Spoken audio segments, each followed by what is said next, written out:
So what's up guys, meron tayo ditong Honda HR-V.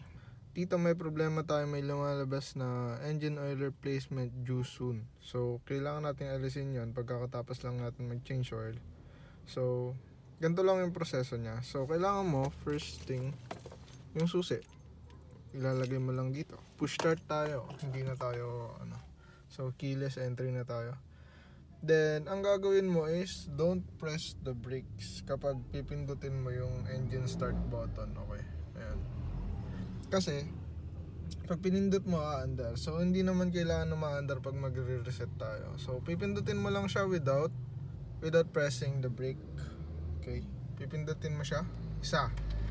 So, pag pinindot mo siya ng isa, mapupunta tayo sa accessory mode. So magagamit natin yung accessory. So ito naman nakalagay naman sa instruction to start engine, brake plus push yung engine start button. So ayan, nasa accessory mode tayo kapag isang pindot. Then pipindutin ulit natin without pressing the brake. Okay. So dito mapupunta tayo sa dashboard panel. Tapos dito i-reset natin yung lumalabas nating problemang ayan. Engine oil replacement due soon. So, paano ba natin ayusin yan? So, first thing, pupunta tayo dito sa home button, dito sa may manibela natin. Okay? Ayan. Yan, okay. So, pupunta tayo dito sa ganyang setting. Then, hanapin natin yung maintenance. Okay? Ayan. So, sa maintenance, may nakalagay doong distance to engine oil replacement, 800 km na lang. So malapit na nga, pero kaka-change oil lang kasi nito. And bago-bago pa yung HR-V. Para maalis yan, nakalagay naman doon reset.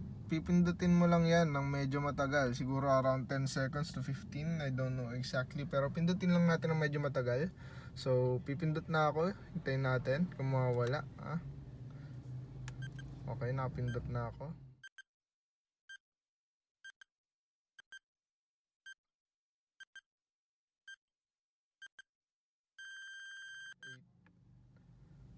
Okay.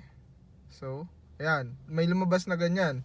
Mga 10 seconds. So, nung lumabas yun, pipindutin natin tong reset. Okay, ayan o. Yan yung unang lalabas. Then, ang gagawin mo, iikot mo lang to paangat para or pababa. Depende sa'yo. Ayan, so, basta papuntay mo lang siya dun sa reset. Then, press yung gitna ulit. Okay? Reset completed. So, okay na. Tapos na yan. Pwede na tayo mag-home. Ayan. Balik mo na lang sa home, tapos dali mo dun sa kung ano yung ginagamit mo dito. Pero usually, safety support ang gamit namin. So, ayan. Para mag-start tayo, pipindutin mo lang tong yung brake kasi na-reset na natin. Then, pindutin yung engine start button. Ayan. Basically, that's it. Hindi nalalabas yun. Lang kapag replacement due soon na talaga. So usually 5,000 yata ang inaano dito ang replacement. Okay, so or 4,000 mga ganun. I don't know kung ilan yung sinasabi ditong need replacement, pero tuwing chine-change oil kasi kailangan ni-reset yun para ma-reset ulit to back to zero yung reading kung kailan mo dapat mag-change oil ulit. So that's all para sa Honda HR-V reset engine oil due replacements.